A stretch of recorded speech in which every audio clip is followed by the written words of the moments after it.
approval, we, the community, insisted on local preference for the job added. And you know, they're going through that process right now. Not only have local laborers been doing some construction of the project, but also local jobs for local people as part of that discussion as well. And as part of their interview process, they're giving Braintree preference. I think that's important. I don't have a statistic off the top of my head about how many live in Braintree and work in Braintree, but I do know that we are, you know, an economic generator in terms of the number of retail and number of jobs that we offer, both retail and in other ways, for people of Braintree to live and work in Braintree. But I don't have a number, Chaz, off the top of my head. Mayor Kay and I were just discussing this last hour. Have you seen, you mentioned school population up, young families moving in. Is it a quantifiable demographic shift that you're seeing and tracking and planning for?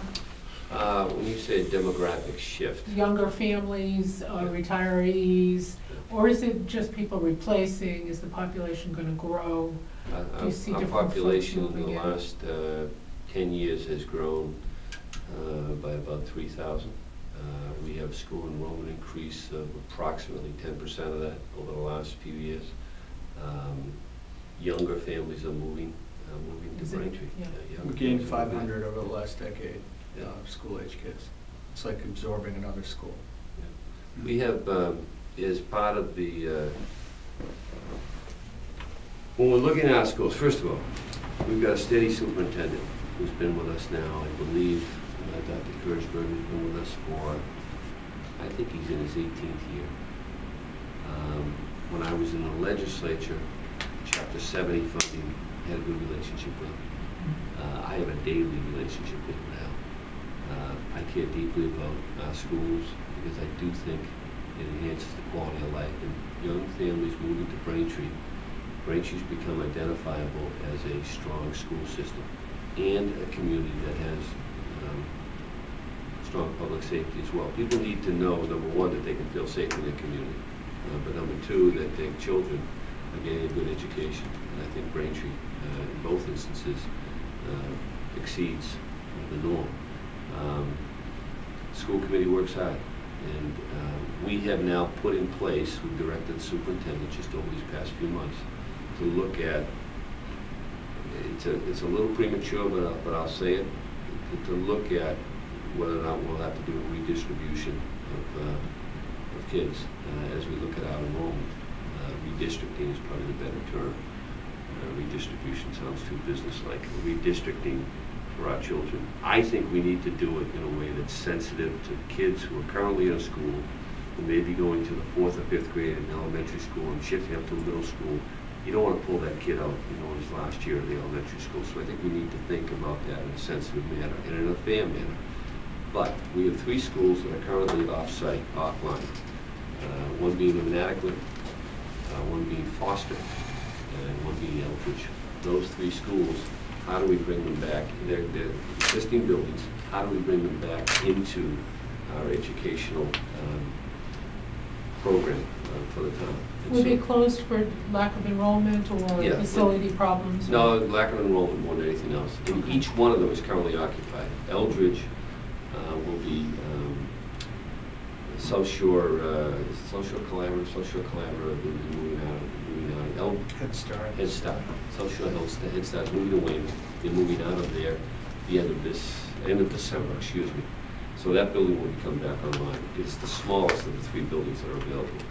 Montessori School is in the inadequate school right now, and we have a vendor, an educational vendor for older residents, the Foster School in the Highlands.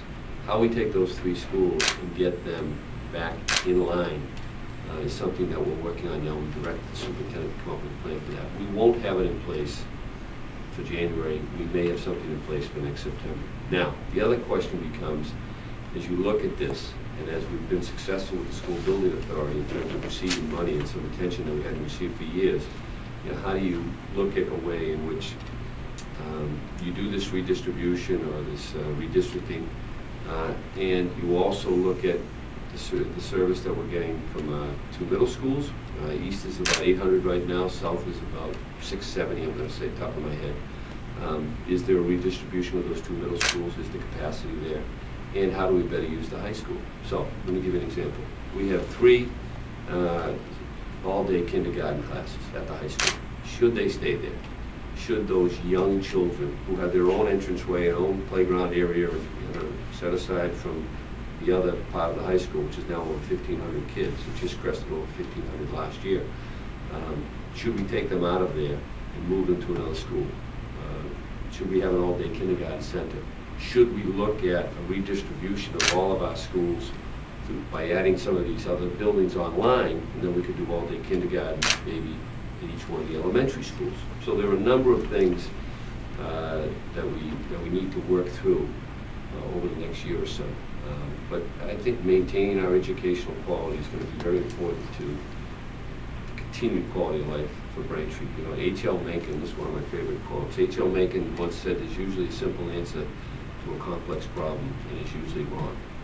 And what we need to figure out as a community is how do we take what is a complex, but in many ways a good problem, because we have increased enrollment. So how do we manage this increased enrollment? How do we manage the capacity issue? How do we do this redistricting that is fair, that is strategic, that is sensitive, that is affordable and sustainable for years to come? And in doing it properly, you know, we build a stronger foundation for the town of Braintree. Well, we're talking about kids. You mentioned public safety as another cornerstone of the community. Yep. Leads us to drugs and/or related crime. Sure. Where does Braintree stand? What are you doing? How do you see the problem? What's in the pipeline? It's a problem. I mean, it's a problem for every community, and we haven't buried our head in the sand about it. We had a symposium back on June the 15th. Over 200 people assembled at Braintree Auditorium, where we heard from a father who's a friend of mine, Peter Thompson, who had lost his son the previous October to drugs, just had a 1-year anniversary. And Peter and his wife Heather have really stepped up, and they don't want their son to be lost in vain. And so he gave a very emotional speech that evening that I think people truly, it resonated with a lot of people in town. We have had, since the spring, prior to this June event, we have had a series of discussions at Town Hall. We brought together, it's called the Partnership. I can get you some more information on it. It's on our website, braintreema.gov. But it's police, it's educators, it's health professionals, it's state, it's federal, through Congressman Lynch's office. Bob Folks, who's a resident of Braintree, has been on that committee now. And we're trying to think strategically about how do we implement a plan that is, number one, raise the level of awareness. With awareness comes education. And you need to really get children at a younger age. And education includes parental education as well. So awareness and education, and then how do you establish a program that's preventive, that you can truly begin to make a difference in preventing the usage of drugs through education, through awareness. Our police department as well has done a very good job in terms of stopping activity in town. And I think, again, Chief Frazier, the detective department, they're on the lookout. And because of Braintree's location, you know, we have, you know, it's a huge benefit in many ways, but it also can become a drop-off point or a meeting place. And so we're very much aware of that. And our police department has done a great job in trying to beat back that type of crime. How big is the dedicated drug? Is there a specific drug task force within the department, or officers assigned to simply that type of? The chief has 2 detectives, I believe, who work on drug issues pretty much every day. Mm-hmm. But it is a priority of the police department to not only be aware of what's going on, and I believe all of us are aware of the issue, but also to take the action steps that are necessary to do our best to prevent it. You know, we're not going to tolerate it. We just aren't going to tolerate it. And as I said before, you know, we're going to make some tough decisions when it comes to, you know, when it comes to implementing a plan of public safety enhancement in Braintree, which means not laying off police and fire, you know, challenging people who try to not do the right thing, and we're gonna push back. We're not gonna stand for it. But just to answer your question, one final point. What I don't want to happen, and I've said this repeatedly at the meetings we've had, I don't want to just have a feel-good town hall gathering of 200 people and then we all walk away. We need to work this all the time, and we've continued our regular meetings and kind of what are the next steps. I think you'll see us doing a survey right after the first of the year, again with parental notification, but to students, and hopefully get some positive information or feedback, I should say, that allows us then to use that information and to begin to, again, put together a plan of action so we can beat back the issue of drugs.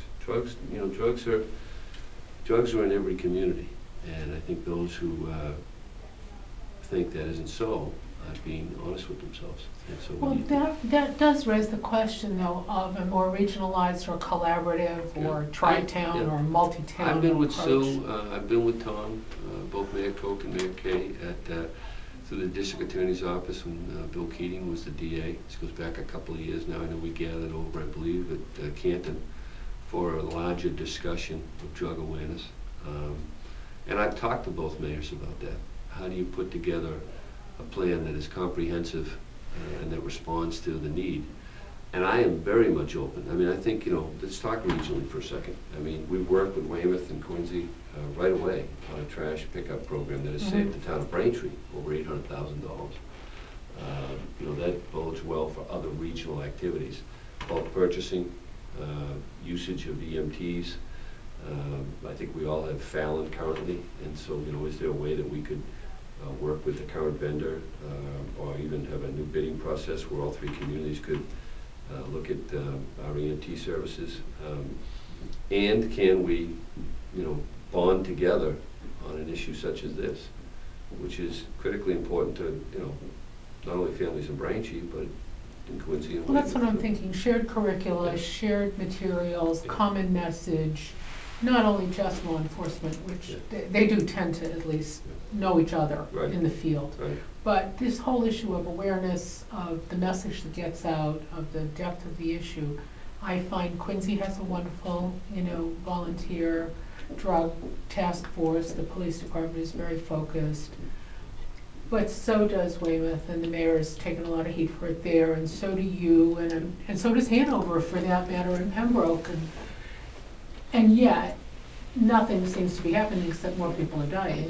Listen, you gotta take, Sue knows this, we've talked about it, you're gonna take heat, I mean, if you don't do anything about it, what are you doing?